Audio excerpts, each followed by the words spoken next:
అన్న పవన్ కళ్యాణ్ గారి మాట వినాలి సాంగ్ ఎలా ఉంది, ఎలా అనిపించింది? మళ్ళీ మళ్ళీ వినాలి అనేలా అనిపించింది. చాలా అంటే చాలా బాగా అనిపించింది. ఎందుకంటే మన పవర్ స్టార్ గారు ఏ పాట పాడినా అది సెన్సేషన్. సో ఈ సాంగ్ కూడా ఆయనే పాడారు కాబట్టి చాలా అంటే చాలా బాగా అనిపించింది. రోజు పొద్దుగాల లేసి మేము అదే పాట వింటున్నాం, ఎందుకంటే అంత బాగా అనిపించింది. కొంతమంది బాగాలేదు, ఎందుకో మ్యూజిక్ చాలా డల్ ఉంది అంటున్నారు. దానిపైన అంటే అది విన్న కొద్ది వినసొంపుగా ఉందనా. సో ఏదో జస్ట్ ఇది బాగాలేదు అనే థాట్ తోటి మనం వింటే అది బాగాలేదు అన్నట్టే అనిపిస్తుంది. బట్ బాగుంది, సాంగ్ అయితే చాలా బాగా అనిపించింది. డల్ ఉంది అంటున్నారు దానిపైన. ఇప్పుడు మనం మూవీలో అది ఏ సిచ్యువేషన్ లో ఉందో మనకు తెలియదు కదా.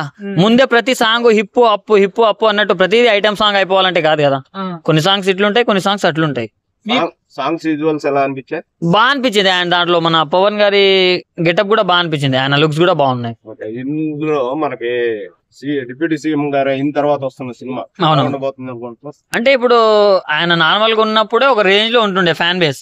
ఇప్పుడు ఆయన డిప్యూటీ సీఎం, సో అక్కడ రాజకీయాల నుంచి సపోర్ట్ ఉంటది, ఇక్కడ ఫ్యాన్స్ నుంచి సపోర్ట్ ఉంటది. ఇక మొత్తం రికార్డ్ బ్రేక్ చేస్తుంది. రెస్పాన్సిబిలిటీ ఎక్కువ ఉంటుంది కదా. రెస్పాన్సిబిలిటీ ఎక్కువ ఉంటది, అందుకోసమే ఎక్కువ టైం తీసుకొని వాళ్ళు మంచి సినిమాతో వస్తున్నారు. బట్ డైరెక్టర్ కూడా మారారని ఆయన వెళ్ళిపోయారని టాక్ ఉంది, బట్ అది అఫీషియల్ గా లేదు కదా.